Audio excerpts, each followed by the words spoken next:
Let's talk about the WNBA and the league's demise now that Caitlin Clark is no longer going to play this season. The WNBA and the Indiana Fever, Stephanie White, Amber Cox, all the way up and including, let's just keep it real, Kathy Engelbert, Adam Silver, the National Basketball Association, everybody that participated in the fall. Okay, this is absurd. The official word is that Caitlin Clark's season ending was entirely the WNBA's fault. There was a quad strain in May. Numerous groin injuries were reported in June and July. Additionally, there was a bone bruise in August. Her physical condition kept becoming worse, without Clark for the rest of the season. It is more than just a personal sorrow. Due to extremely poor officiating, poor communication, and one player's ongoing, egregious physical abuse, the entire league is in ruins. Fans are so incensed that they are demanding answers, refunds, and boycotts.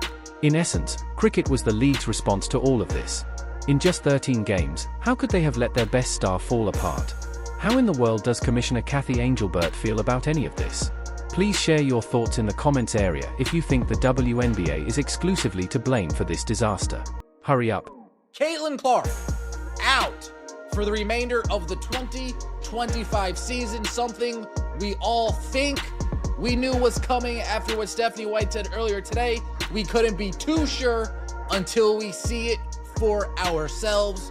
And with this announcement from the GOAT's mouth herself, Caitlin Clark won't be returning this season, nor if the Indiana Fever make. Think about it. How many times did the officials just gaze straight ahead and like nothing had occurred when Clark was run into a screen, grabbed by the jersey, or knocked off balance? The thing that upsets supporters the most is that we all saw it happen in real time. Clark continued to get struck, forced into help defend, come off a curl, and sometimes even double-teamed before she had ever touched the ball. Don't you think the officials have enough of chances to sound the alarm? Instead, they took it in. And it evolved into an undeniable trend that was subsequently covered by the Washington Post as well. There was more than one group that engaged in this excessive physicality. The entire league was taking advantage of the player who instantly became the face of the sport. Well, it all started last year, in her rookie season, where she received 20% of all the flagrant fouls in the league. And most of them came from Angel Reese in the Chicago Sky.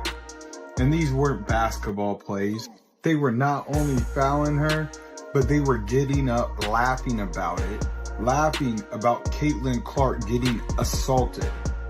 Any other work environment, people go to jail for. What about the league's most valued draw? The lone athlete who helped the WNBA achieve half of its overall rating improvement in addition to carrying her own club was left hanging. Take a moment to think about how one athlete, who was full arenas in Dallas, Las Vegas, New York, and Chicago, should have been treated like the significant investment she was. We ultimately saw defensive contact that would have been a foul to anyone else, bodies diving at her off-ball, and handching that prevented her cuts before they really began. Referees bluntly refused to give her even the most basic calls that stars in every other league receive every night, while networks were cutting record checks to broadcast her games. The WNBA and all the people that follow the WNBA and try to promote the WNBA don't understand that Caitlin Clark's game resonates with us. I say this every day, and every day I got to deal with somebody else dumb in the media. Caitlin Clark's game resonates because she's got flair, she's got flash, she's got style. I said this before, and I'll say this again. We saw Sue Bird's game. We saw Diana Taurasi's game. Kim Mulkey was Sue Bird before Sue Bird became Sue Bird. We've seen it. We haven't seen Caitlin. This was more than just a viewing. It was more than just annoying. It was simply dangerous. Those repeated cheap shots caused more than just ache in the player. They put additional strain on already stressed muscles as they accumulate over a few weeks. For example, Clark's quadriceps, which tensed up in May, or her groin, which burned through June. Those weren't strange wounds, people. Repeated blows, contorted turns from denied space, and unprotected landings. These are the particular reasons behind stress injuries, which need a lot of rest to completely recover. The alternative, however, would have meant empty arenas full of admirers who had already invested time and money in tickets, so she had to keep performing in spite of everything. And last year, I noticed how much it was just Caitlin Clark. Caitlin Clark was taking all the hits. Caitlin Clark was taking all the abuse. But this year they've added Sophie Cunningham.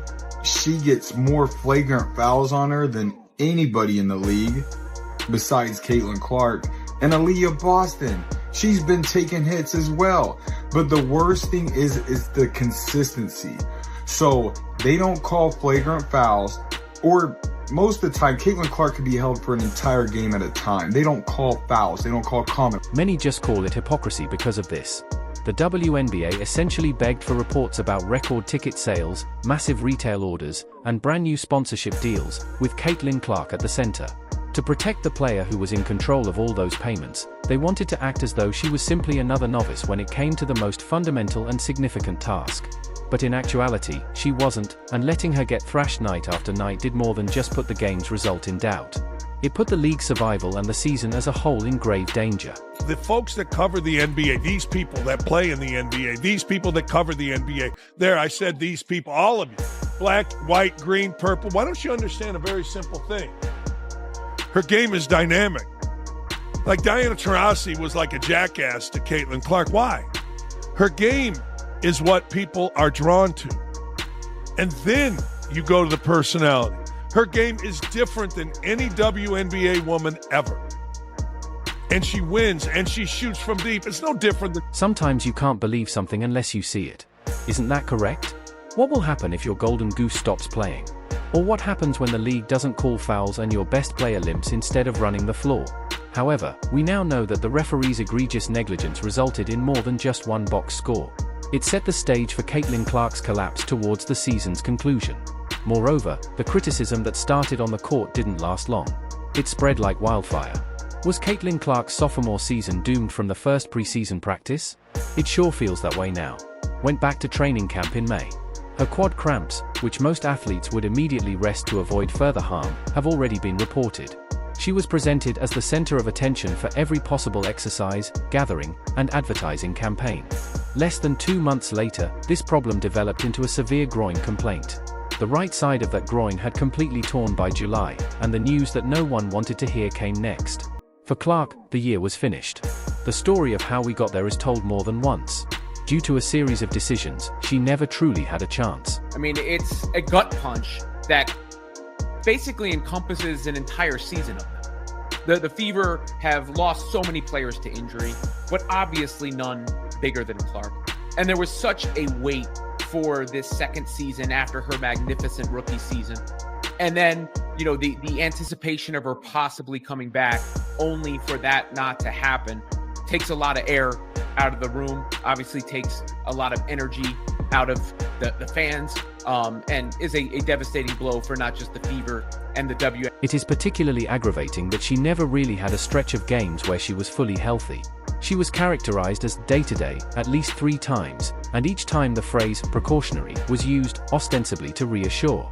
Nonetheless, it appears that the WNBA requires you to have your top drawer pinched inside certain treatment windows as a safeguard. Tape up that same weekend, and then go back to the court right away.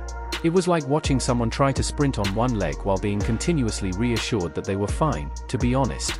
Clark, a 2-time All-Star and the 2024 WNBA Rookie of the Year, has been sidelined suffering a right groin injury during the Fever's 87-77 win over the Connecticut Sun on July 15th. If you guys remember that game, Caitlin Clark put the team on her back in the winding minutes to give the Indiana Fever that lead. Clark also suffered a bone bruise at a later date during her recovery. And my friends, that's exactly where the mismanagement happens. Anyone who has participated in sports for even a brief period of time knows that injuries can worsen if they are not given enough time to recover. Because of the hectic road trip, back-to-back games, and heavy defensive concentration, it was almost inevitable that she would experience difficulties.